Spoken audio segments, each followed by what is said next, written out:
Miss Kate. Love and hugs to you. So I had there's a young lady in my local area that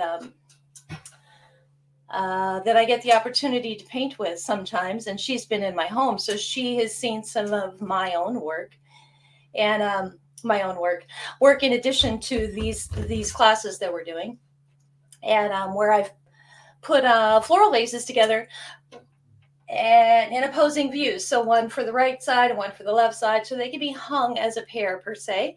They're standalone all by themselves, or you could hang them, like I said, as a pair.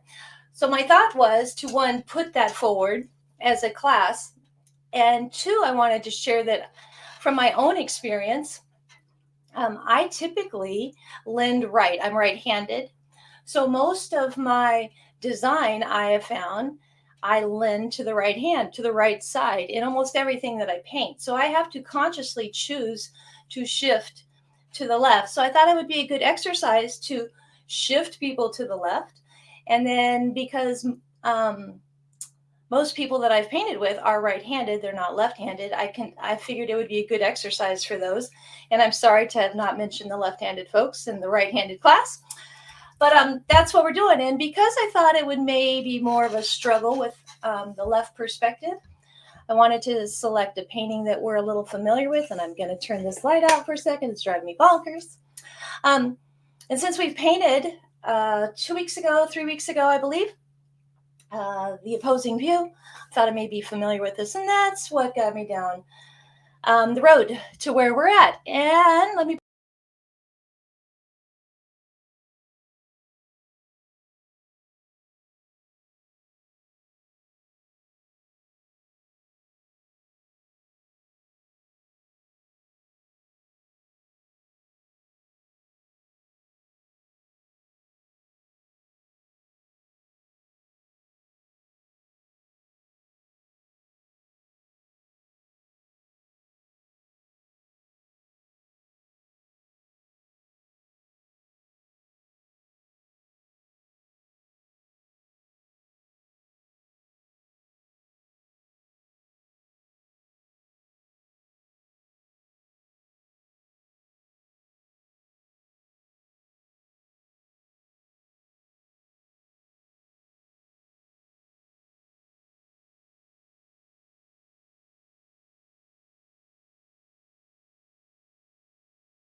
can't believe I'm talking all that babble and the camera wasn't on.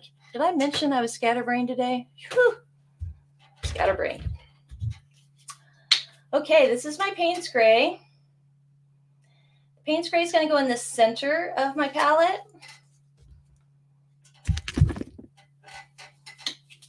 My blue is going to go, what do I call, I guess the top or my north. It's not my north, but the top of the page or the palette.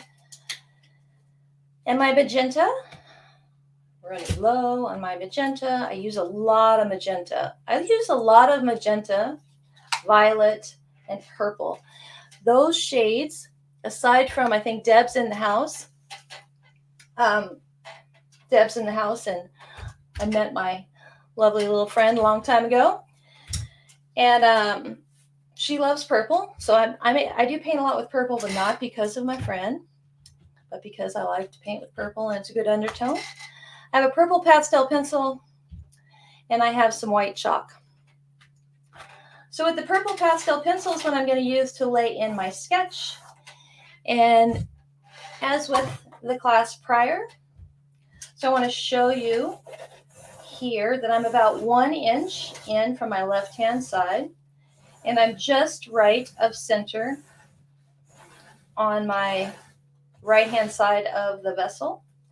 And then the top lip, or this is actually the waterline, the top lip is way up here. The top lip of this one is just above my center point. So with that, I can either match it here if I'm going from my own reference. I can eyeball it, which is what I normally do, or you can measure. So here I'm just above my center. I'm about 1 inch. I'm going to draw a straight line down, and I'm just to the right of center for the vessel. And I know I'm going to have a water line somewhere in there, so that's my idea of the water line. Here's the top rim of the vessel. As in with the other piece, we have a star.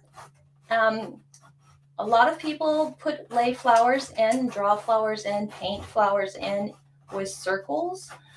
I like straight lines for mine. It helps me create more structure for me to really define the direction of the piece, of the flower. So here's my center.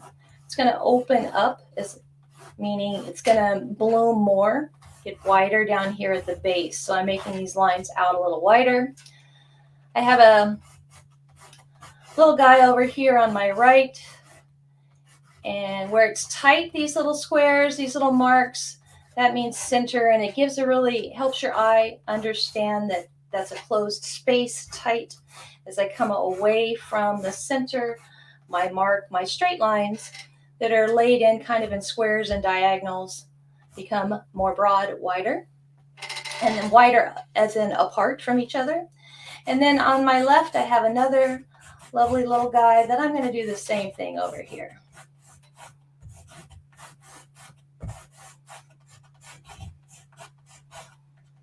So this guy's going to point in this direction. This one, we're going to go maybe to the right, just an opposing, just above center line here. This one's going to come in this direction. And this is coming over to my left. So they're all looking like little lookouts in different views. Then up here, I'm going to have another flower. So I'm just going to lay that mark in. In here too, I may have some flowers as well. So I'm going to set my purple pastel aside, and I want to caution you that as I go forward and with my paint, I will be painting over these marks. I lay these marks in as a guide for my eye and a muscle memory. I will try and recapture them as we go, but it's not necessary. The reason I utilize pastels or a water-soluble mark is to help. It used to be to help myself just come in and lay shape on. I wasn't comfortable with laying paint first on a canvas. So putting the chalk line helped kind of take that away for me. So I'm going to start with the darkest area. So here's my darkest section. I break my canvas into darkest, mid area,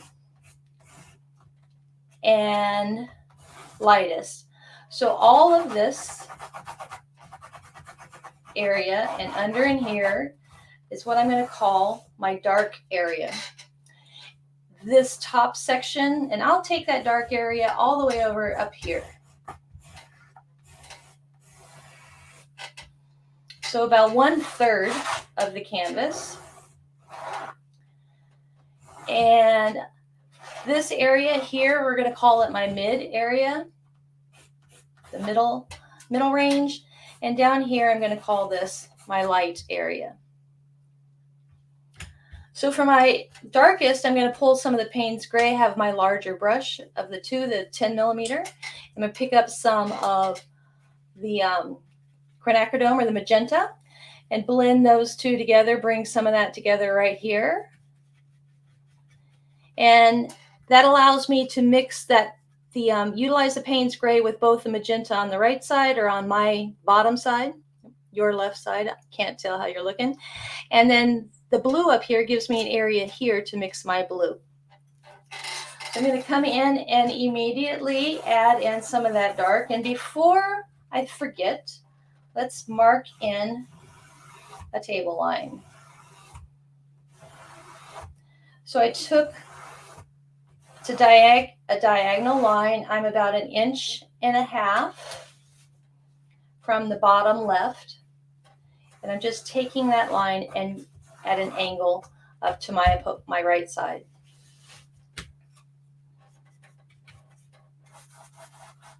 The more of the Payne's Gray that's in here, the darker this will be. So as I come in here between the floral areas, I'm going to lend more heavily to the Payne's Gray.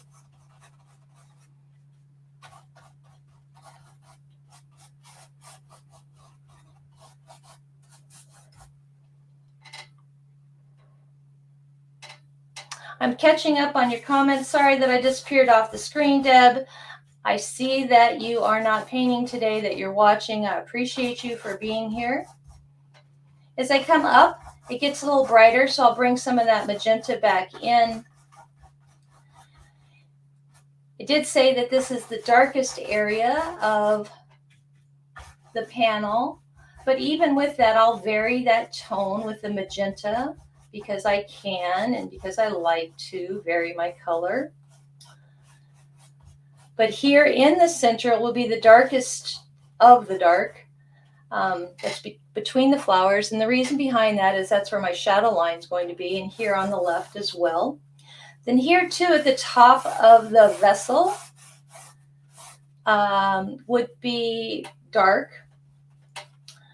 because the flowers cast shadow. The foliage will cast shadow. So I'll make sure that it's darkest up here at the top. And before I forget that that line is there, I'll come in with some white chalk and put a white line in here. So I remember where the top of my vessel is and that that's a vase. And you'll see too that I clean my brush in the vase, and most of my line will be perpendicular straight up and down. So rather than wasting the paint on a towel, I clean the bristles of my brush predominantly in the vase. And what else? This is going to be a clear vase, so we'll see all the colors reflected here. And to achieve that, my style is any color that I place in the bouquet lands also in the vase. At the top, I'm going to say this over and over again, at the top will be the darkest. On my right side of this vase will be the lightest. To my left will be the darkest. So top and left dark, right and bottom is the lightest. So if you think your brush isn't clean enough, grab a rag and pull some of that paint out the best you can. Come over with the blue and the Payne's Gray and bring some of that blue in. I'm leaving a white mark here So I do have a flower that's up here at the top. I need some more Payne's Gray, so let me grab some. Really sorry that I had my camera off, but for the important part, it's not off, which is the painting. So here I kind of blend those two together, feather it in, so it becomes more a gradual shift in the color.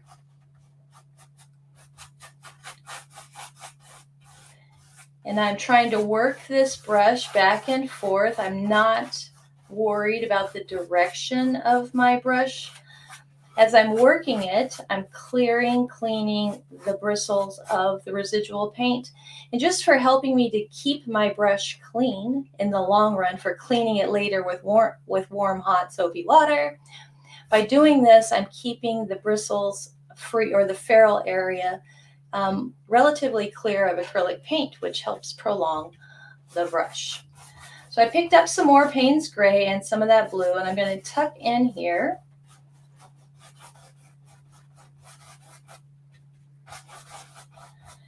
The closest I am to these flowers is where the Payne's Gray is going to be that I'm laying in. It's darker, there's more shadows. I pull away from those flowers. That blue brightens and lightens. And I'm mindful that I'm putting on a very light layer of paint. And the mindfulness is about the class mainly, and that I'm trying to achieve as much coverage quickly with as little paint as possible so we can succeed. If I were doing this on my own, I wouldn't necessarily go as fast. I would still be going fast, but I would lay on as much paint as I thought necessary, and I wouldn't be restrained by time, so I could pause as much as I want to let each layer dry. We do want to let the layers dry, and you don't want to come in and pull a knife edge. The knife edge is the flat area, that the most fine area of the brush. If you pull with the knife edge, you remove paint. So we don't want to do that. We want to make sure we're laying the paint down with the full width of the brush. And even in that application, you could pull the paint off. So again, we're going very light with this paint. I'm coming back over here to my left, and I'm feathering that color in, so it's more of a gradual transition of color from this purple Payne's Gray Violet area into this Payne's Gray Blue. And that blue that I'm using is a Phthalo Blue. We have a Payne's Gray, Phthalo Blue, and a Quinacridone Magenta in the house. So as I come to the lighter area, I want to introduce my light blue. I'm going to grab some of it first. There is color in my brush, so I'm not concerned with mixing the blue per se. Right out of the gate, I want to come in and grab some and put it in first and mark my spots. Now I'll pick up some of the darker shade of blue, mix some of this here, and lay it down. I want to make sure that here where this section, this mid area of blue, and this is what we're considering the light section of the painting, where they come together, that we feather that in so that there's more of a gradual transition here as well, from a mid blue to the lighter. And if you keep fussing and playing with it, you could potentially shift the entire color up here. So you don't want to go at it too hard and be too dedicated to that. Just let it be some. Again, we're using very little paint. I'm picking up more of the light paint. I want a light brightness down here. If you're seeing that it's turning too gray because of all the different colors in your brush, go ahead and pull as much of that color out of your brush as possible. Pick up some of that light blue and lay it in.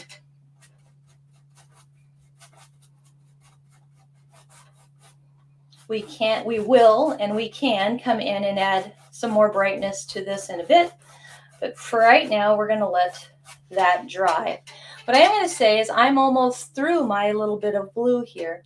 I'm going to take that blue and outline my vessel. So again, we're marking the areas. So here on my right, it's the bright side. Here on my left is the darker area. At the top, even though we're bringing in a light color, it will stay muted and more dark here at the top. We will not be covering all the colors in their entirety. The idea is to be able to see some of that color. And this allows me, I'm cleaning that brush and with strokes that are perpendicular up and down, so I'm not wasting the paint. Then I can come back through and grab or clean my bristles with the towel here. Before I go away, we're laying in this table area. So to do so, I want to pick up, I had some blue in that Payne's gray. I want to pick up some of that some of the magenta. This is going to make a really dark, pretty shade of violet or purple. And I'm lending more to the bluish note, so it is darker in here for the Payne's gray. And I'm just going to scooch or scruff. Scooch is an old word I've used for a million years just to make people laugh when they are around me. I like to make people laugh. So if that's not purple enough for you, you can grab a little of the magenta. We're just going to lay in some line. So this darker area is to represent shadow. And then I'm just clearly identifying that line for the table. Before I go away, I want to pick up some of this light blue just because I want to start down here with a light color, pick up a little bit, and I want to start from the right and come left. You'll see that it's kind of a grayish periwinkle muted purple because of all the colors in the brush. I'm coming from the right to left to keep this dark shade. I'm also where I have my lines and I'm laying it in right to left. I'm being mindful of this diagonal line, whereas here with the background and this surface, I wasn't mindful. I didn't care about the brush strokes. I'm all over the place with my background. But here I want to make sure that I have clean lines. I'm going right to left and I'm keeping them in parallel with this diagonal.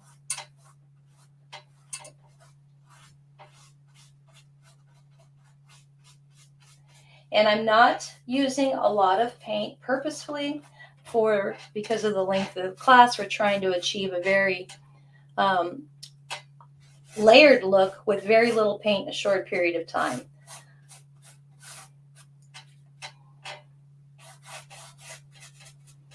If you're at home, feel free to stop, pause, and all that and come back to it, and you can use as much paint as you'd like.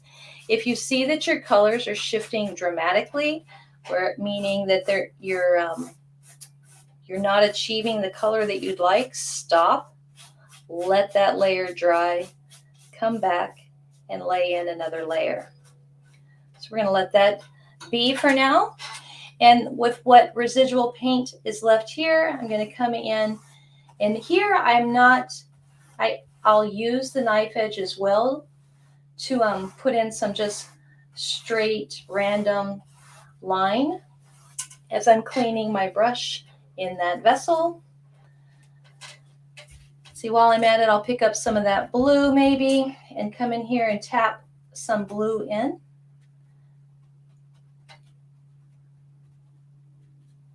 Keeping the darker colors at the top because there would be more shadow from the foliage above. I do want to layer color. I'm not mixing the color. Some layers we'll see in the long run, some you won't. When we're sitting right on top of the painting, you really won't understand what you're achieving until you're finished or you step away from your painting and look at it from a distance. So now I'm going to pick up some of that Payne's gray just a little bit, and I'm going to tap in with this blue, some random lines kind of down the center. In my center area, I know too, because we're all going to have stems, there will be some darkness, some shadows. So let's just go ahead and mark some random darkness here in the center area. I'll clean my bristles.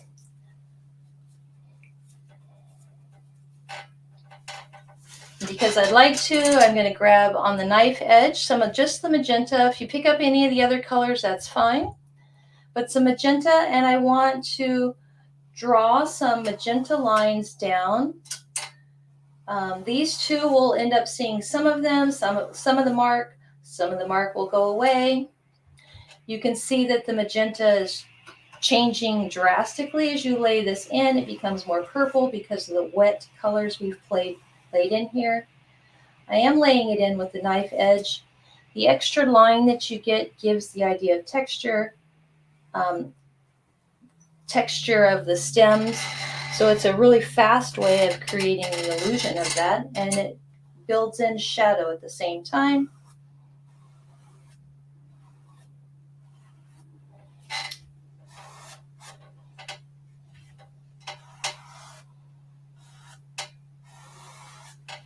All right, so I'm going to step away from that. While I have a little bit of this Payne's gray, I'm going to grab it and a little of that magenta. Let me just put some dollop out here. Back to the Payne's gray and a little magenta. And here in the center, I'm going to make some marks. Those purple lines, I'm not concerned with hitting each purple line. The line is just the idea of the flower. You'll see that in the center, because we started there with the most saturated color of the Payne's gray, the violet, it's the darkest. As I pull away and I'm dry brushing this across the canvas, it lightens and brightens, and that helps you to create a roadmap for building the flower up. So the dark areas that we're laying in now will be the dark colors. The light areas that you see will be the light colors that we lay in. It just really helps give you a visual roadmap. I like roadmaps. This flower, I'm going to do this one next, this one at the bottom, and I'm going to try and pick up, excuse me, more magenta than the Payne's gray. And the reason is I just want a difference in the flowers. So it is darker here in the center, but at the same time, there's a little more magenta in here, so it will brighten as I pull those lines and mark those lines in. But what's wonderful about this is you immediately see to where your shadows. So this flower here is setting in the center, and it's casting a shadow on this one below it. So this dark area, even though we came over, and I'll do it drastically with the purple and magenta, it stays relatively dark. So that just helps you. Again, that's a roadmap. I'm going to clean some of that out, and I'm going to grab this time some of the blue, and I want a little lighter blue. And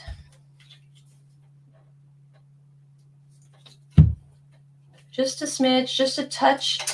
So I have all blues. So I have the mid blue, which is the Phthalo blue, some of the Payne's gray, and then I'm going to come in with a little bit of the light blue. I'm tapping down first the darkest colors, and then I'm going to come around and just mark, and whether you see it or not doesn't matter, but I will come in with a heavier layer so you can see it. If you needed to, you could draw in. So here you could take the chalk and draw in another flower if you wanted to do so, whereas I just came in and laid the paint down. So you could For instance, if this were painted over, I could come in with the white chalk and draw it in, and then use the chalk line as a paint by number, if you will. Like, so you create your lines and then you paint within the line, the boundary. And I'll do that for some of the eucalyptus. So here I'm going to go with that blue again. So some of the mid blue, some Payne's gray, and just a touch of the light blue. And because we're here on a white space, it will be white lighter than here at the top.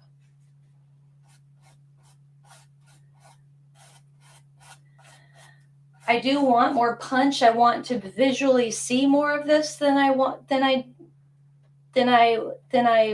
like to see at the top. So I'm purposefully making this brighter down here.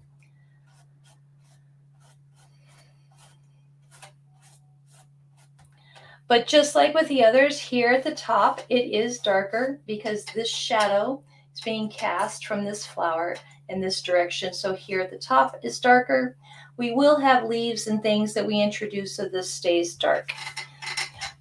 You can come in and bring any residual paint that you have into your vessel.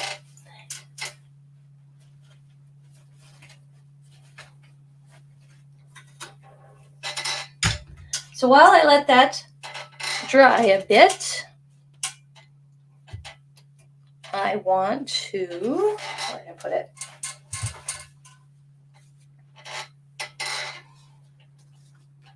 Make sure that I'm painting what, I'm replicating what we've talked about. And what I've recommended to people in previous classes is that on your phone or on a different separate device, you have a picture or an example of what we're painting to use as a reference.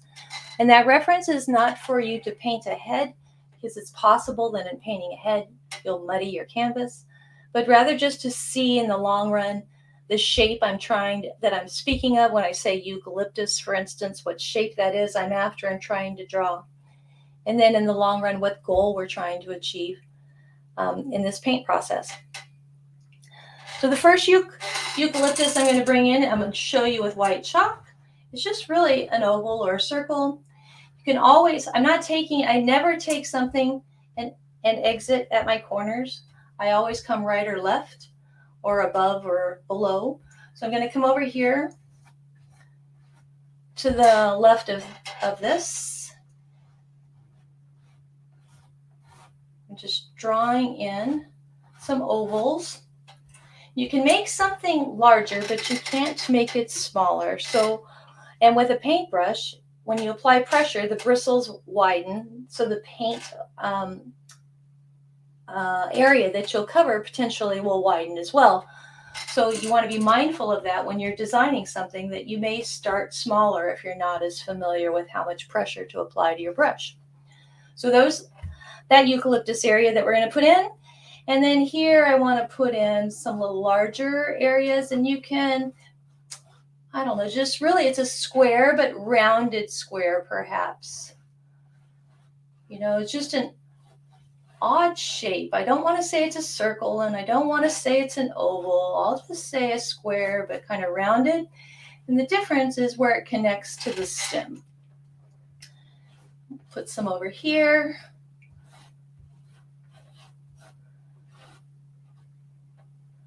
There, I do that for peeps that want to that aren't comfortable with laying in the paint themselves. So that gives you an idea of where we're going.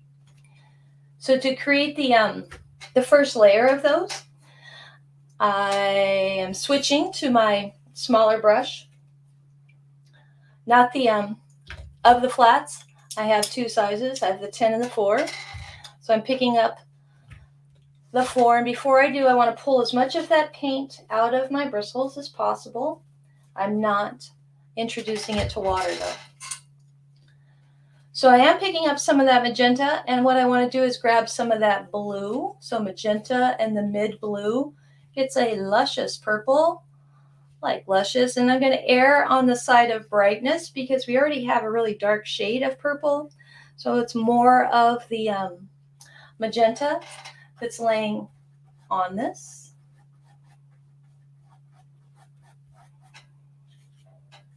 So then you just fill in the chalk.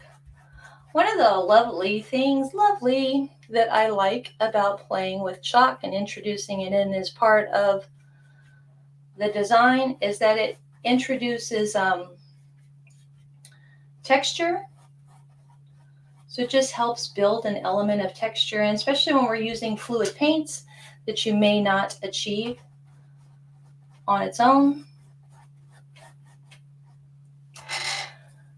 So there's those guys. I'm going to clean that brush out a bit.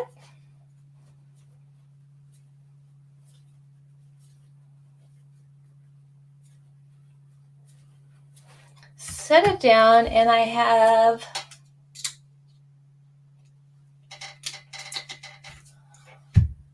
we're going to grab the your cadmium yellow. The yellow can really shift colors, so I just really want a little bit of it.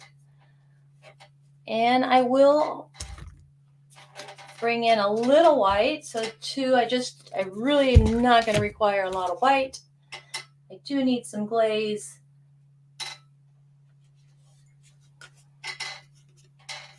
And I'm probably going to come in here with this turquoise. So let's just bring it out.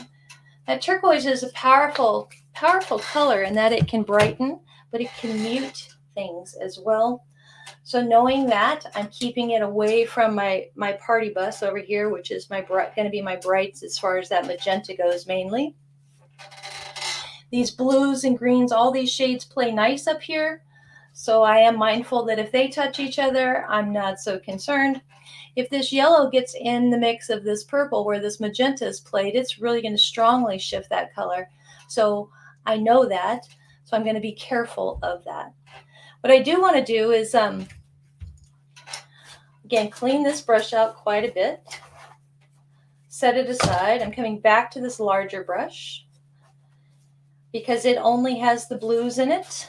I'm going to pick up just a touch of that yellow and quite a bit of the glaze and slap it in here at the midst where the light blue and the dark blue come together, and just play with that yellow a bit.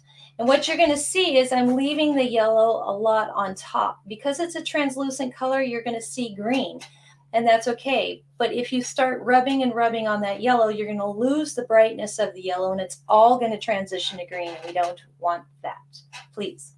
So again, some yellow, pick it up, brighten it up. You can even come in here where you played up here at the top, slap some in, grab some glaze, be fearless. That's just how I roll in life.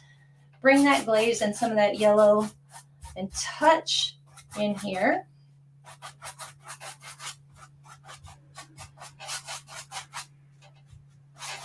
That just helps introduce the idea and just enough color to make a difference, believe it or not. If I were painting this for myself, I would go through a similar process, but I would be layering in more colors. This is just for this class. People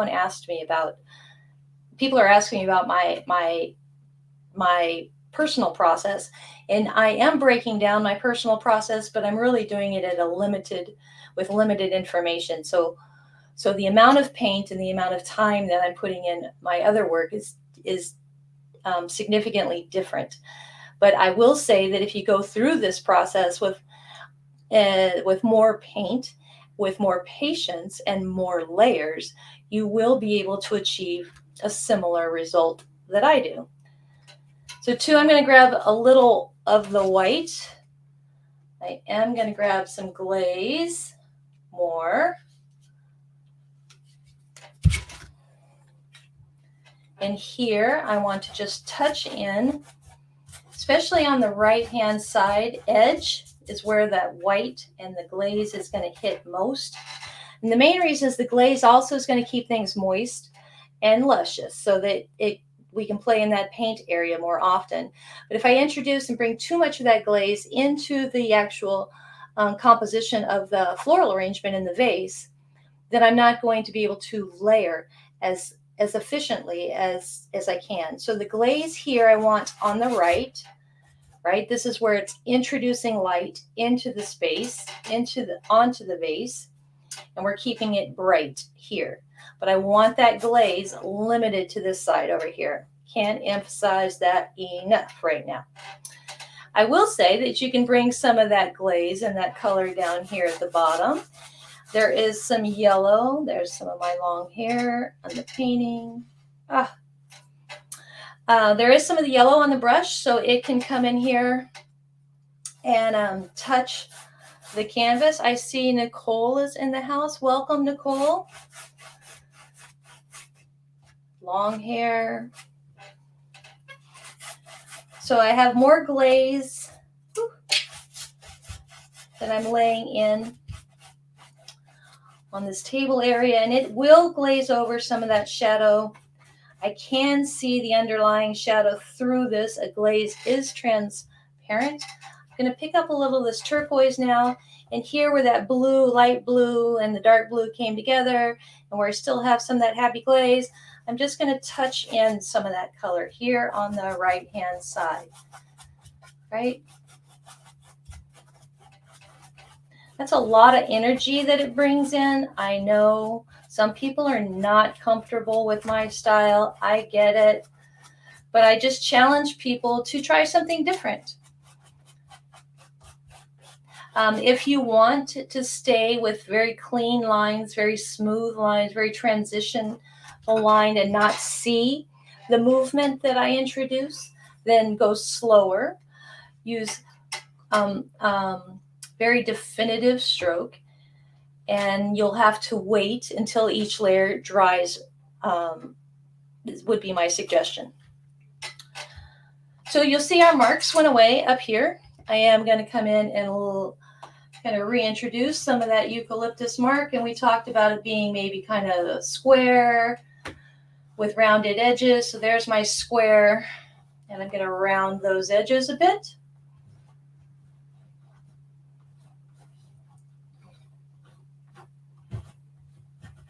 If something is at the base, it's larger on a and as it goes away from me, I see less of it. So to make the eye see that and give it distance and perspective, here at the base, these will be larger. As they go away, they'll get smaller.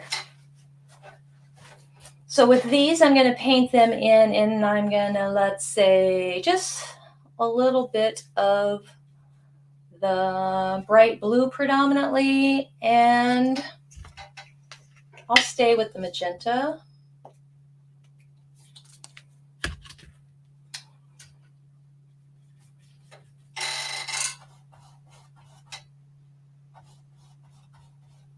I am using very light layers so that everything dries. We will be coming in and laying in additional layers, and for it to layer on top of one another well, and not just turn to mud, even though these are analogous colors, which means they're by each other on the color wheel, and I'll show you what I mean. I actually brought a color wheel to the party today. So believe it or not, that's the blue, and I did grab some of the magenta that's in here. Not as much. I'm going to let that dry, and I'm going to clean the brush.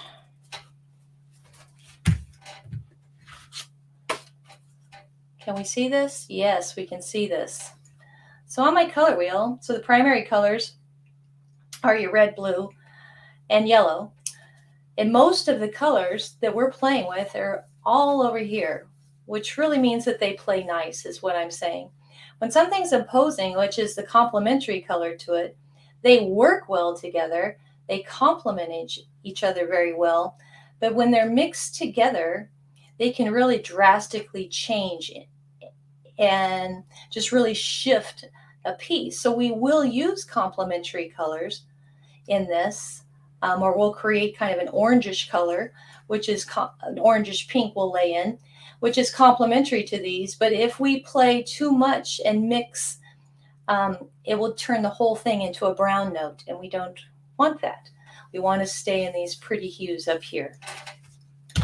And it's just safer when we're playing this with color this fast. So while I'm letting that dry some, I want to come down here and play in my vessel because I just want to be safe and let this dry quite a bit. So I picked up some of this light blue and I'm going to come back down in a perpendicular line, being straight up and down from the top to the bottom, and lay it in. I am laying it in with a knife edge so you can see that I have more of a narrow mark than the full width of the brush. Because this has been drying, it is not pulling the paint away. Now I just want to tap in some of this blue. It is just the light blue. I'm not having to mix any color because as it lays on top of the other colors, the layers of it themselves kind of marry with light and it darkens. As I come to the left, I do want it to stay darker, so I'm not going to put as much of this light over here. And if it ends up being completely light, I will purposefully make it darker. So there's some light marks. While I'm at it, I want to clean that brush. I want to pick up some of my turquoise. And with this being so wet, when I lay this turquoise on top of it, it can become quite gray. So if I see that, if I don't get the bright hue that I want, I'm going to stop and let it dry a little more before I come in and lay this down again. So I'm just going to see. So I'm laying it. See, I just touch. It's a feather touch. If I come in here and play, I can shift the note quite a bit. And it mutes. It turns more to a gray color. So here I'm just demonstrating what can happen. If you see this occurring, kind of stop. I want this bright light with this turquoise right now. I just want some marks of it. And here at the side, quite a bit. As I come left to this bottom corner of the vessel, you notice I kind of make a triangle. I'm splitting that vessel in half almost to bring that light down, because here at the top it's darker because of all the shadow that's over here. And remember that we laid in our color, our background first, to show where the darks, the mids, and the lights are. So here on my left is the darkest. Here towards the top is my mid-range, and on my right-hand side to the bottom is the lighter range. It lightens. So that shows also in this vessel. So cleaning that. Well, I'm also playing in this vessel in order to let our this area dry more. So when we come in and lay in those flowers, it goes pretty quick. So too, I want to grab some of this magenta again. And we had placed some stems in here. So I want to touch, just drag some of this magenta in. And we will not see all of the stems in the whole length of them. These layers, as we create them, what it does is it gives the illusion of shadow that each of the stems would cast. And then water creates movement of shape and color. So it just really helps your eye and your brain to receive the information. And just based on the information it receives, it says, hey, that's a clear vase with cool color. I like it. Now that's me being sassy.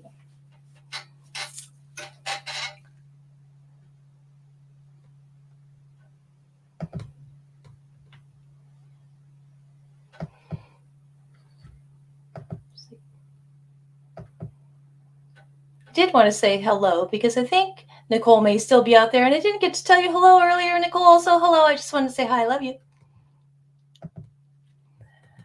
Okay, enough being silly. I like being silly. We're back to the ranch. So hey, I have this, go back to the smaller brush, the number 4. I'm going to pick up mainly some of this magenta.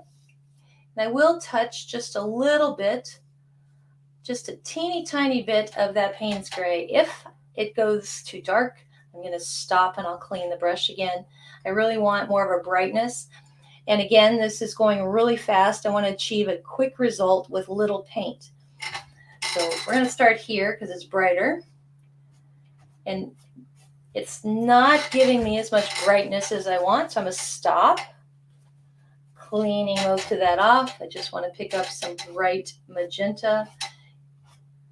And I'm laying with the knife edge, quick, straight lines. Think squares, think triangles. And where I had those other initial lines in that were kind of dark, I had white space left over. So I'm trying to really hit more of my white space. That creates the built-in highlights for me. I'm not completely shedding all of the white space, meaning I'm not completely achieving full coverage, because I expect to come in with another lighter color, another go round. So for now, I'm just letting this be. You'll see here where I lay this magenta on top of this dark shade, it stays relatively dark. That is awesome. We want that. The magenta is a translucent color. It's not opaque. I can see through it. So it picks up the color behind it, and we achieve, ouch, that darkness that we're after. So same colors, so the magenta and a little Payne's gray, just a little bit, maybe a little blue. Do I want a little blue? No, I don't want a little blue. Take that back, clean the brush out. No blue. Just want some of the magenta and a smidge of the Payne's gray. And I'm going to come in and hit the white space. If it gets too dark, I'll clean the brush. I am picking up more paint as I need to. I'm remembering that I'm keeping straight lines. I'm thinking squares, triangles. I'm following the map that we created in the beginning. If I keep that center dark, it'll allow me to create the idea, the illusion of depth of a center portal, if you will, that you can go into.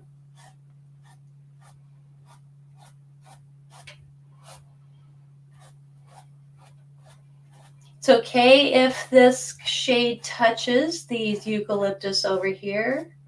Don't be afraid for that to happen. Don't be afraid to bring some of that lovely magenta down here, right across this dark color, because we will open these petals up in that direction. I'm cleaning that brush. I'm going to grab a little of that soft baby blue. And I'm going to grab a little white. And here, tap in. Squares, triangles, straight lines, not curves. That's why I'm not using a round brush. I'm using a flat. It just helps me. I have better success with a flat brush than I do a round brush. If you're able to achieve the same result or a similar result or a result you're happy with a round brush, by all means use a round brush.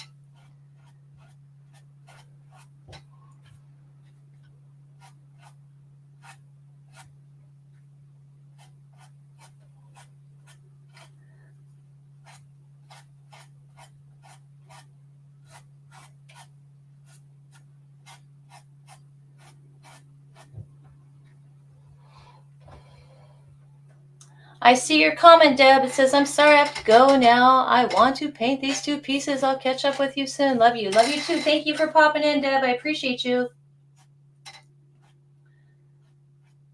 So if you're just joining us, I've known Deb a long time, and we were strangers. We met randomly in an art supply aisle once upon a time, and she joined some of my classes, and we've been talking about art supplies and paint ever since. You are welcome to send me questions. She sends me questions. She sends me texts. She sends me all kinds of messaging about her work. You're welcome to do that as well. Okay. While I have this baby blue up here, I'm going to come in here and I just want to run some more line dabs over this turquoise, just a little bit, tapping in.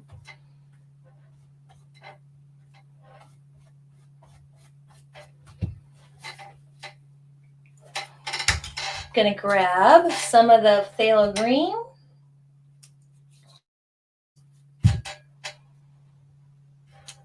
And that green, I'm going to pick up a little bit of the magenta and some of that green. It gives kind of a purplish color. There's a real strong blue note to this green. Don't want too much purple. I'm going to lay it in on top of the eucalyptus that we had over here in the corner that we laid in with. The first color was, the background was a shade of purple and magenta. Then we came behind that and actually laid in another shade of purple and magenta to create an undertone for these guys. And now we're laying in a little green and magenta, and it's a darker green with a blue note on top of those to create the eucalyptus line. I'd like to do these as well. These, I think I'm going to shift them right out of the gate. I'll take some of this turquoise, a little of that green, more of the green than the turquoise. I just wanted to contrast, pop a little more. I am taking a little, just a touch of that magenta and putting in there. And I'll come over. Using the full flat edge of the brush, I'm setting the brush down here at where the eucalyptus nodule or leaf would connect with the stem.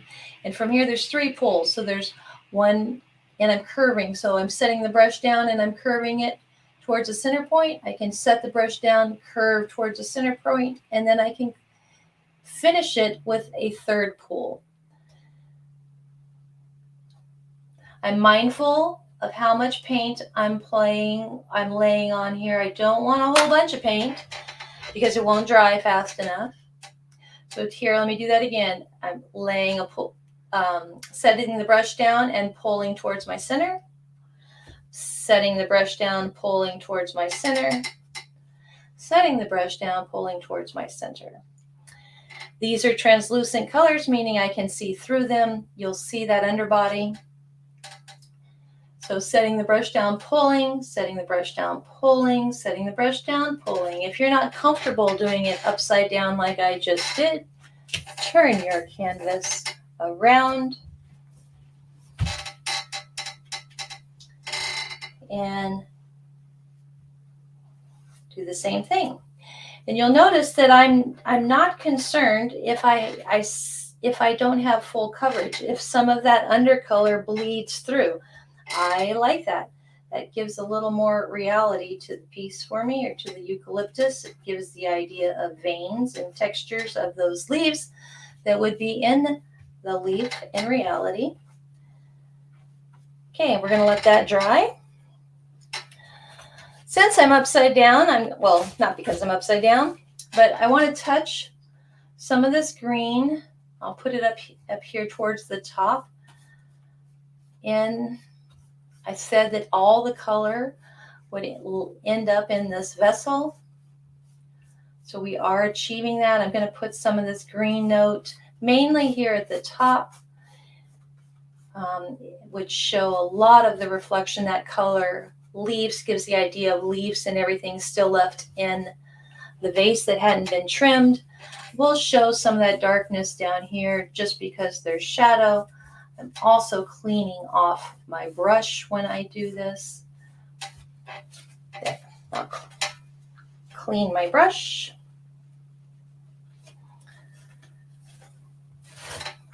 Although we came in and we just laid some green in there, I'm not afraid of that green with this magenta. I just demonstrated that I can put a green in the magenta. That shade of green in particular, it creates a very pretty purple. What I'm going to do is create this eucalyptus.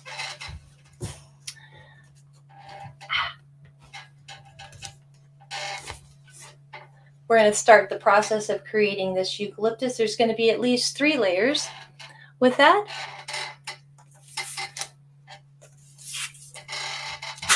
I'm very mindful of the noise in my chair. I probably should fix that. So those same shapes that we used at the top, we're going to lay in. I want this to curve, so I am taking some to the outer edge. I'm going to bring it around, and as I come more around, it gets a little smaller. So up here at the top, it's pretty large. And now with that magenta, I'm going to come in and lay that magenta right where those lines were. What's wonderful is that all that color that's underneath shifts that magenta all by its lonesome without having to mix a color. Because again, these are translucent, meaning you can see through them. So it picks up the color underneath, and through the wonderful science of light and all the things, it changes the color. Did I mention how much I love color? I love color.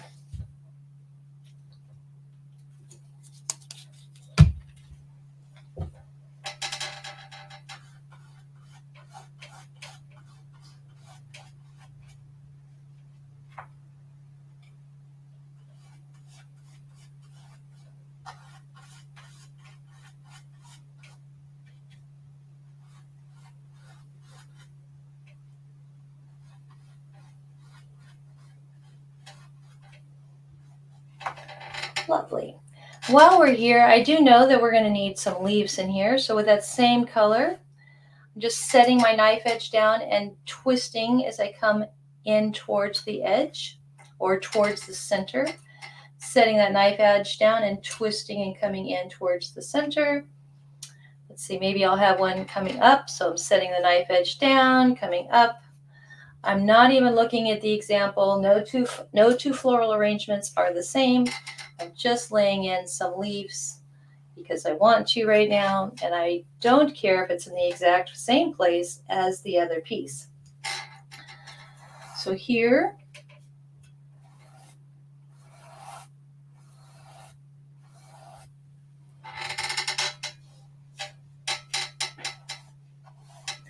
I'm varying the size of the leaf just for variation and balance. I've brought the eucalyptus down to create a balance, so I have some at the top and the bottom. It just really creates a nice look for me. I like the curvature of it as well, so I like the curved line. Although I paint in straight lines often, I like to create curved lines from that, or the idea of curvature. So this magenta that we're laying in is just an underpainting for leaves, and like we did with this green, we'll come in with another layer. This is just telling my mind where we're going. So next, I'm going to grab some of that light pink. I'm going to move these guys out of my way.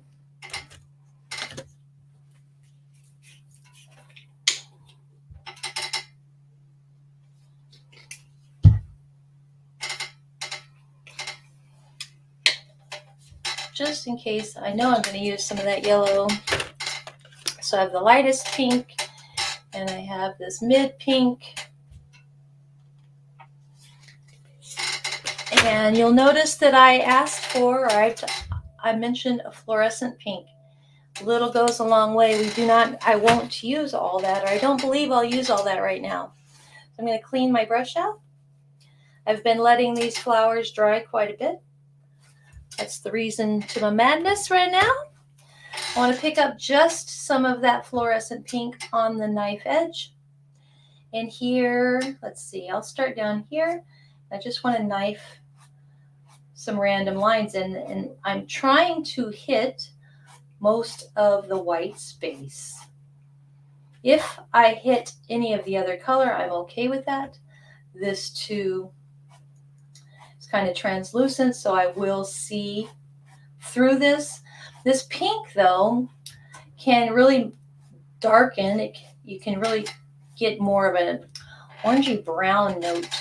So I don't want to scruff. I don't want to blend the color together. I am just wanting to lay this bright, hot, neon, fluorescent, I should say, pink on here. If you don't have fluorescent, a bright pink will work.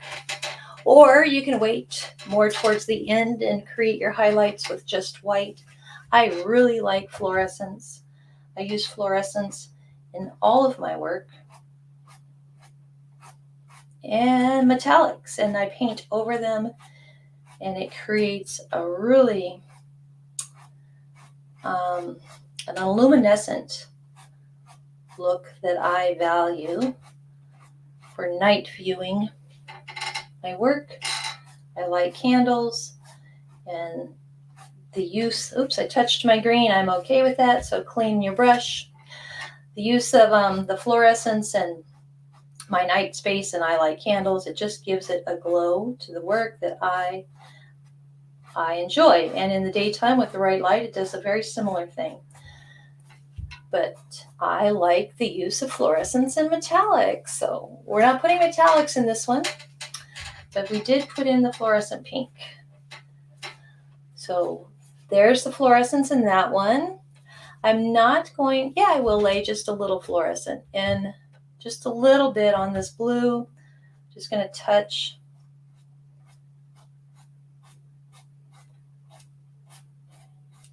It's really just kissing. And here I laid in with the knife edge first so you get a clean line. And then I just drew the whole bristle brush over because that's pretty dry. So it really gives a translucency that's nice. It shifted that blue wonderfully. So here, I'm going to be mindful that I see right here, I have very wet paint. So one, I want to just lift some of that wet paint for this. But because of that, I know that I can get an oops in there. So, but for the sake of the class, I'm just going to go for it. I'm tapping in. I will achieve, I'll see a purple show up in here when you're looking at it really close. That pink over the blue creates its own purple note. Do want a little more. There we go. And there we go.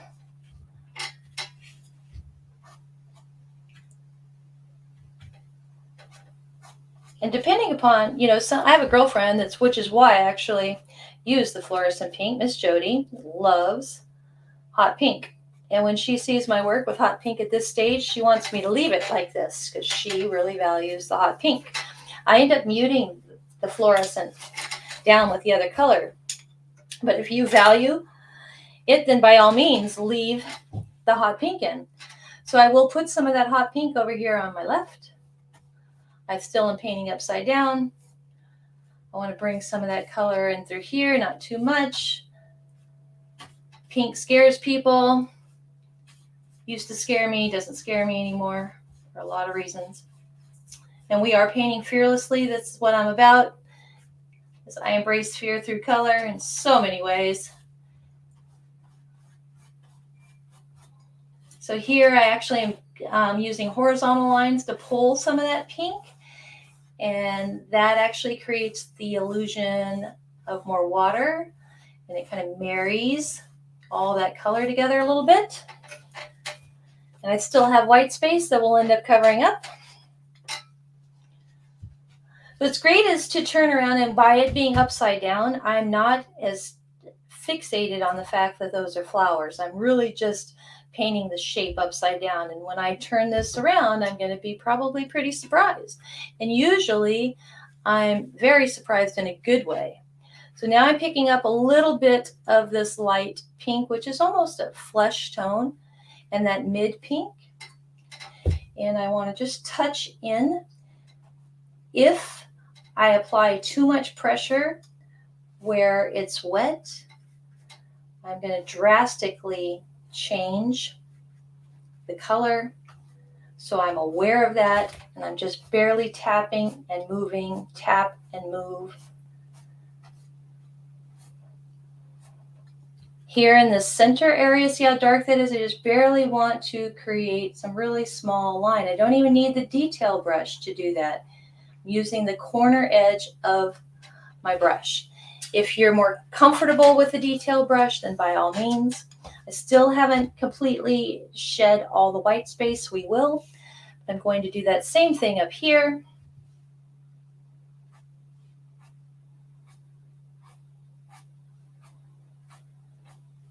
Again, straight lines, squares, and triangles is what I like to think about when I'm laying these in. And this can be a rose, an idea of a rose. It could be an idea of a ranunculus. I have peonies in my house right now. God, I love peonies. I love flowers. Whew.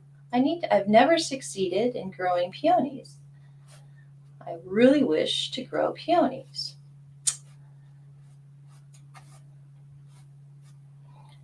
I really want up here, let's see.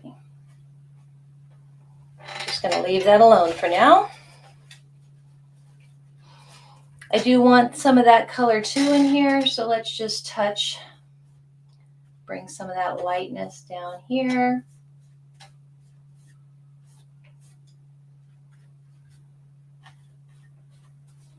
What's wonderful about painting upside down, it demonstrates that you can paint upside down. Because I know what I'm painting, the vessel and all that, I understand the shape, but this helps me to not be as rigid in my use of color. It helps me just to remember that this is the dark section, this is the light section, and it helps me to stay loose and fearless when I'm laying it in. Let's grab some of that blue, lay on the top. That's the light blue that's going over. Let me grab some more. That's this light blue that's going over that light pink, which is more of a flesh tone.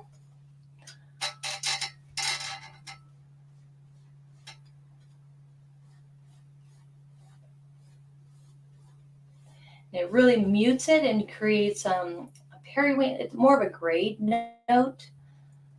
You know, I am painting with a lot of color and calling it a clear vessel.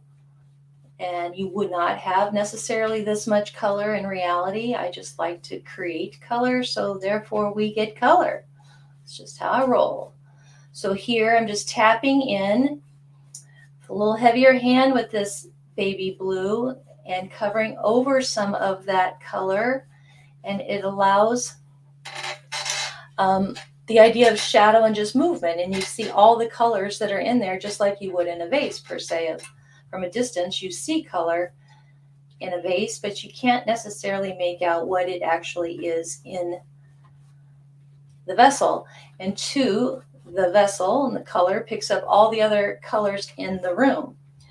And don't be afraid if your color touches, just like I did, over the top of what we're calling eucalyptus, because that eucalyptus also casts a shadow into that vessel that you would see that color.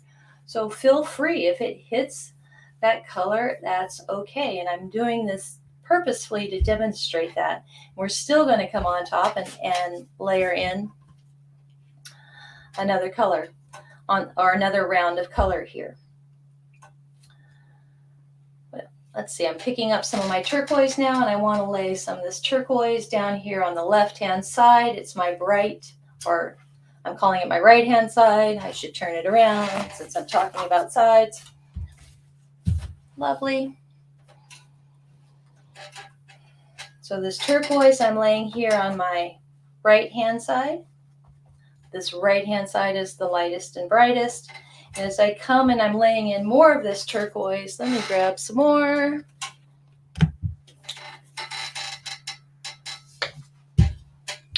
I'm remembering that part of this area is under shadow, so I'm keeping this light here just kind of down to this corner. I'm not getting too carried away with this lightness in here, although you still will have bright reflections. So I'm okay to kiss and touch in that center, but I really want these light spaces out here more to the broader line of color, bright color to the right. Okay, let that dry. Let's see. Let's pick up a little yellow, just a little touch of that yellow, and let's kiss on top of that. Right, just barely touching in. So that same brush. And I'm being mindful that I'm coming to this bottom left. By keeping that, and then I can just barely drag that color in a horizontal flick to my left. And that creates the idea of movement and water movement, and it pulls the eye. Just lends well. Okay, all of this is drying and has been drying. And what I'm going to do now, since it's right here in front of me, is I'm going to add some color to this eucalyptus that's right here. And the first color that I'm going to go with is just like we did up top. I'm going to add in this green. And this is the phthalo green. A little touch, just a touch of the turquoise, the green, and this time I am going to grab a little yellow. I'm getting a little magenta. So when I bring that magenta in here and the yellow to the party, it gives it more of a like an olive greenish color maybe. So here I'm going to lay that in. You do not have to cover and worry about covering the entire shape. And it's like where this purple, I don't have to sit here with the edge of my brush and cover the exact shape that I laid down in the first round of purple. I do not have to be this rigid. What I'm trying to get you to do is be less rigid and to understand that that first layer is literally the shadow for the eucalyptus. So when you have a shadow, it's rarely directly beneath something. There's always to the right or to the left. So if we understand that, we understand that it's okay for some of that shadow to show its little face. So I'm just randomly touching my little strokes. Here on the right, I will make sure that it's a little brighter right of this eucalyptus that I'm laying in, because there's more light that's hitting it, because it's more exposed to this right side. On the left side, it can be a little darker over there. Brilliant.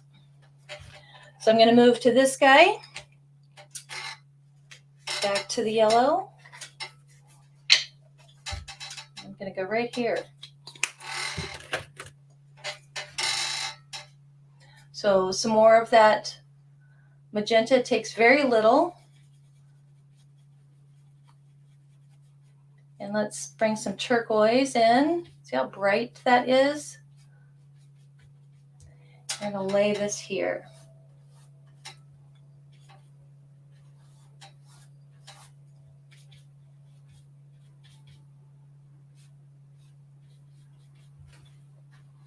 It also creates like a muddied, because I'm not mixing it all. You see it's variegated. So I have different lines of color that's in here, which is just something I like to achieve. I'm going to turn this upside down.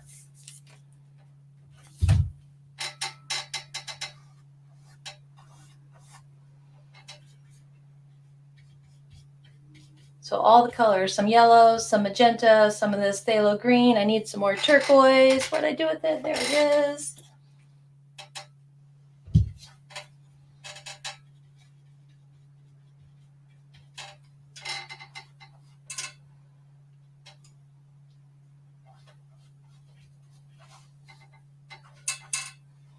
While I'm here, I'm going to come in and just tap some line in with this brush. And that's going to be my stem. And here with the knife edge, I'm just going to tap in some marks to maybe identify some stem there. I'm going to clean this brush out, put some of that color in here on the bottom, and stay more to this area underneath the eucalyptus. That's where that more of that green would be. So where here at the bottom left, we tried it, or the bottom area was bright, here towards the this wall or this tight area, the dark space, I want the green to stay in this upper section. But I'm cleaning that brush, and let's go to the baby blue or the light blue. Here I'll pick up some of that turquoise, some of the baby blue, some of that yellow. Just a touch of the magenta, and you really don't need to necessarily add the magenta at this point because there's so much color in my bristles still. It's kind of there. And here I'm just going to touch and lay that in. That really brightens this piece up quickly.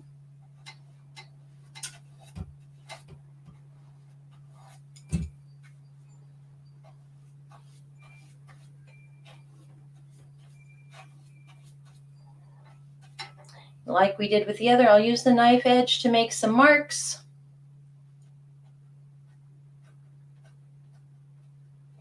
Take it all the way to the top. Just barely touch in there, some line, give the idea of stem. Because this is brighter, where this is a little drier, I can just come in and make a little mark here and there. And that'll highlight it right out of the gate. We will not need to come back necessarily and touch this again then. And then I'll touch some of this bright note to that stem. That creates some of that highlight. These I'll let dry and we'll come in with another color real quick. Let's see here. What do I want? What do I want? Let's grab a little white.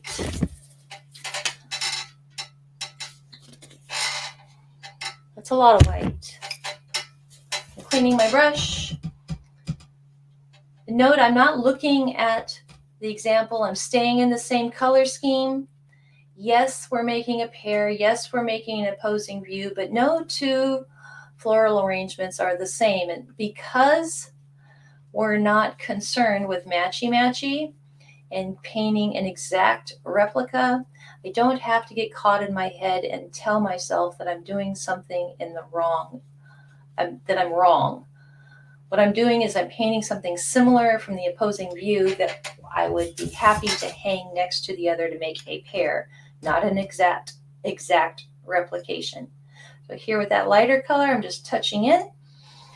And this was a mixture of the baby blue, the turquoise, a little yellow, and quite a bit of white. And with it, on this side that's close, what I'm calling the light side, is where I'll keep it pretty light.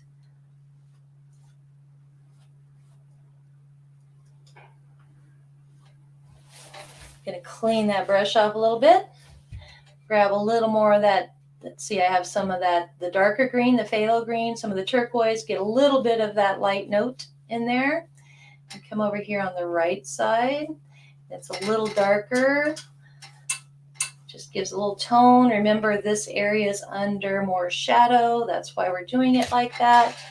Maybe there's another one down here. Who knows? Okay, while I'm at it, with a little bit of that color and a little more white, I'm not going to mix, I'm just going to touch. Not going to mix, I'm just going to touch. I'm not going to mix, just touch, touch, touch, touch. A little pressure that gives me a little white highlight real fast for the sake of class, or I can let it dry and then come back and highlight at the end. Here too, I want to touch just a little of this note in here. Using a smaller dynamic, just a little tap tap in here, and pulling some striation line really in the center and up and down. There would just be breaks in light because of the plants and everything in there. It's my thought behind it. And then just to give this a little highlight, white represents light to a lot of people, so we're going to create that idea with a few of this white highlights underneath.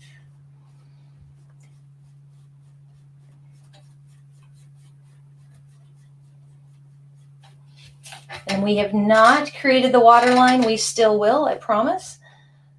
So real fast, while I'm upside down over here, I picked up a little more of that white.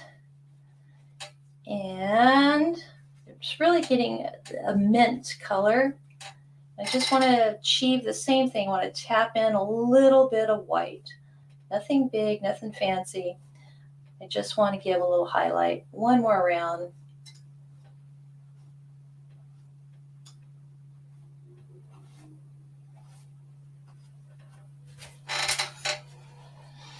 I have these leaves. So while I'm here, I'm just playing with my different levels of green that are here. I want to pick up some of that magenta. So I'm just really playing in this color. And I'm laying in with the knife edge.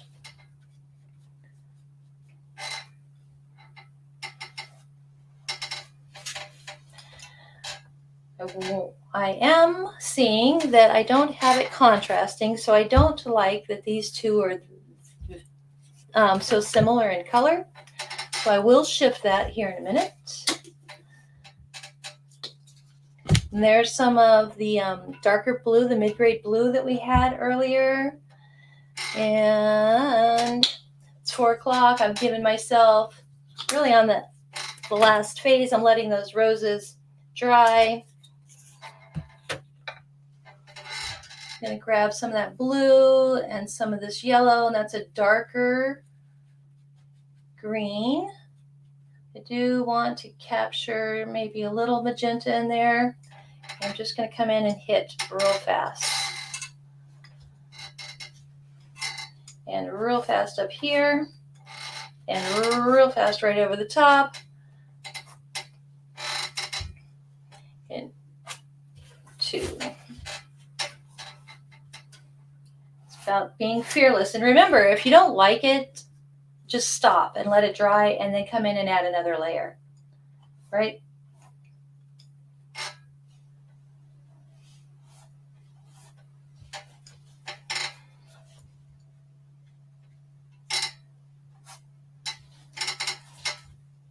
So rather than creating these really elongated flowers, I still may get one in that I did in the other piece. I'm really trying to give you more foliage and show you speed and just how to come in and touch things to create a contrast and lift the piece for yourself. And we need something here. We'll put that in, but I want to turn the piece around and do a round on the flowers. Ouch. Sorry about that. I dribbled some turquoise in there, so let's remember that. So if you want to, you can dribble some turquoise. There is some turquoise splatter on mine. There's some more magenta. I still have some of this pink and some of this yellow. I have both pinks. Here's some yellow.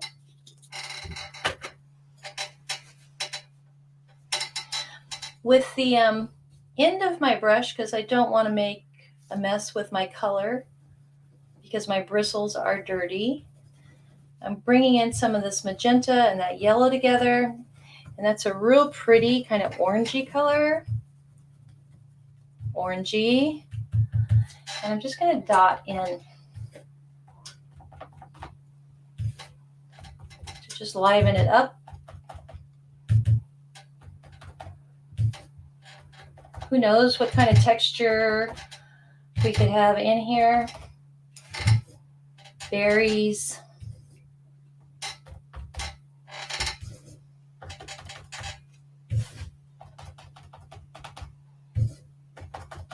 Just be fearless. Let's bring some down. Put some in the water because there's shadow, right? Anything that happens in that piece comes into this water. Maybe drag. See, now you're painting with the end of your paintbrush. That color is really great for stems. So now I'm back to the end, the knife edge.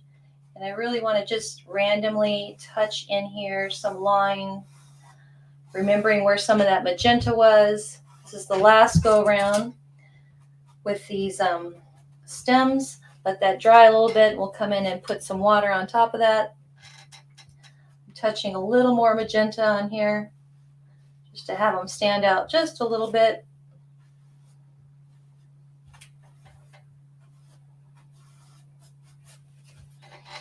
For the sake of just design, I'm leaning more to the left with my stems and leaving it less over here on my right-hand side so I can see more of the water. That helps to keep it bright for me. Still keeping those roses, letting them dry. And I've cleaned out my bristles to the best of my ability. I want to come over here to some of that pink and that mid pink. Maybe grab some of that yellow. I'm mindful that I can really shift this to an ugly color. Grab some white. This is just going to mute. It's a peachy tone. And this part scares people because it really, if you've not let it dry enough, if you've been playing with it, you can really shift all the color into a blob. Blob is a great word. So I'm mindful, I'm just touching and setting that on there, but it really lifts it up. It pulls those flowers forward. I don't want these to be the same. So for me, I'm going to come back to my hot pink. Cleaning that brush, I want some of that white, some of this hot pink, some of that magenta. It's going to be a little more purple.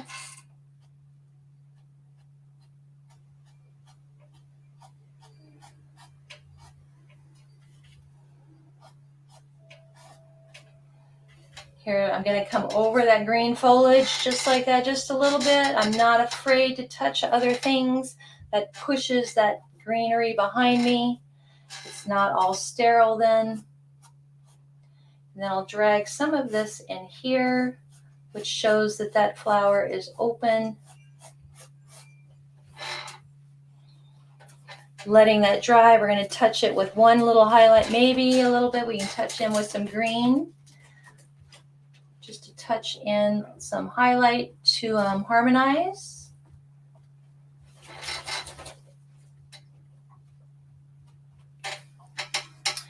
And lastly, let's bring in, oops, I said lastly, I lied.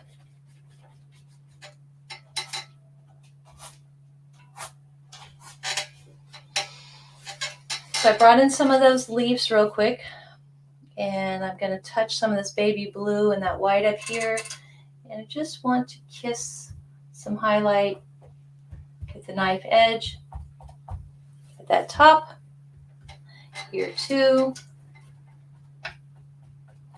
And I'm walking my knife edge in the direction that I want, that I perceive the flower to be facing. And when we started, I said this flower was more in looking in this direction, this one in this direction, and this one kind of mid-grade.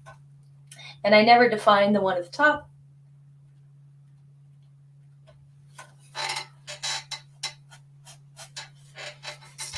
So real fast, some white light, white light. And this is really a mixture of the mint, the baby blue, the white.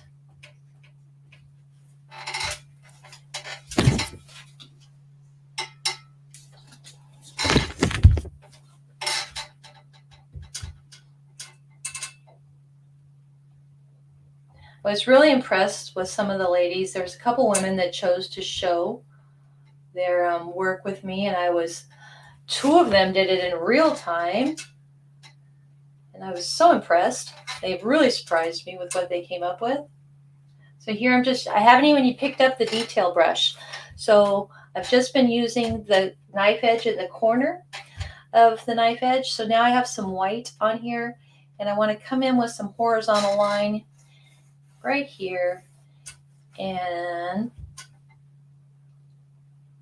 walk the dog across.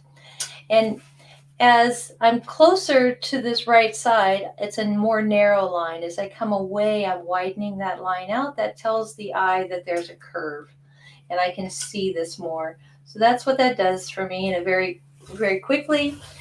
And it did touch some of that brown orange that I put in there, so it muted that color, which is fine. You can also choose to drag that down some. And after flowers have been in a vase for a while, we get some ugliness in that vase. If we don't clean them, we certainly do. So that's what those lines kind of represent, aside from reflection. And you can come back over here and create another mark if you want, and really create the idea of three dimensions. And when I do that, then I come behind and soften that line with some more color by tapping in over that white line so that it's less rigid and less intentional. And then I can drag some of that color over those marks we called the stems. It mutes those. They're more obscured, which makes the brain think that it's in water. And back here, I'm just going to touch in little white marks. A couple more highlights. I have 4 minutes. Woohoo! I'm going to call her done almost. I did take this vessel all the way to the top, so let's very quickly drag a line down. My hand isn't very straight, but a booger.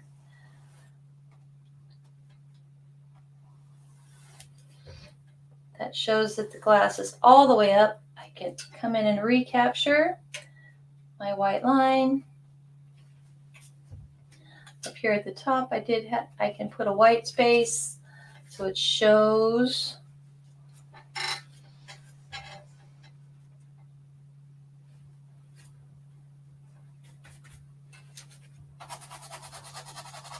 And here I'm just scruffing in some gray.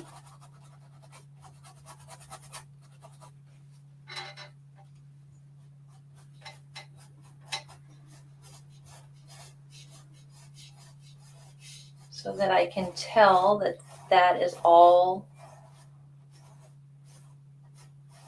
like it's all connected. It's all purposeful. It's all the vase. And we're calling it a clear vase even though we've had color. Okay. So lastly, what I failed to do in the last class was introduce my splatter. So I do have a spray bottle that's here. I took the lid off. I'm not going to make a mess.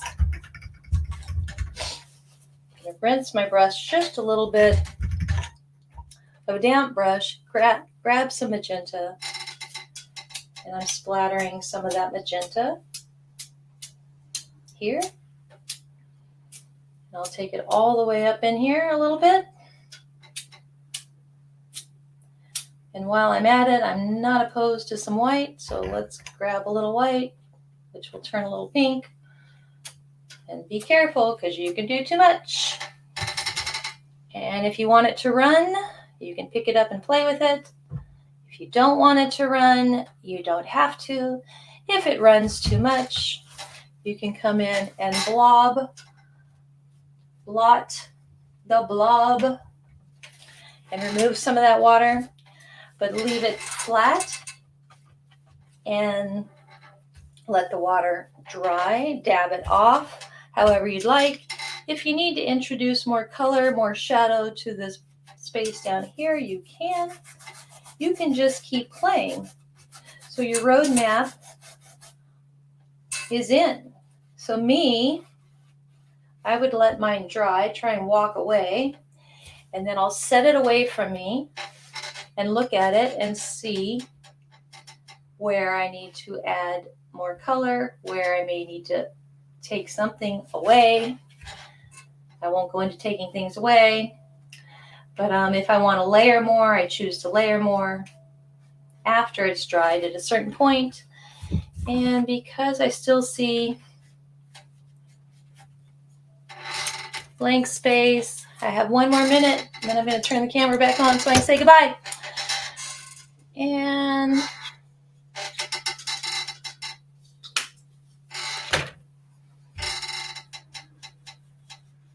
I can tell that I added water to my brush. So I'm aware of that, meaning I can take color away. I don't want to do that. What I want to do is create something right here on top. I'm going to actually just change brushes because I'm really not confident right now with the water.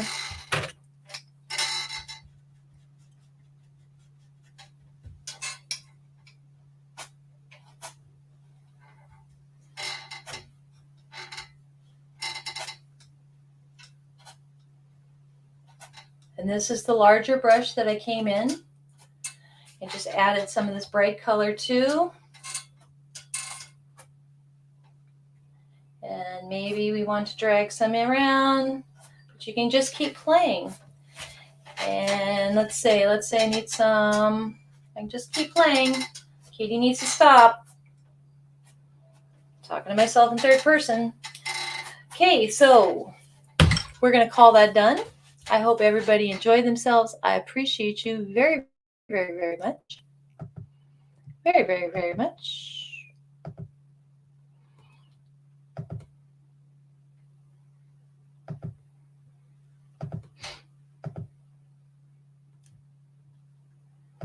So I want to say thank you so much for joining me. Thank you, Nicole. I see your face.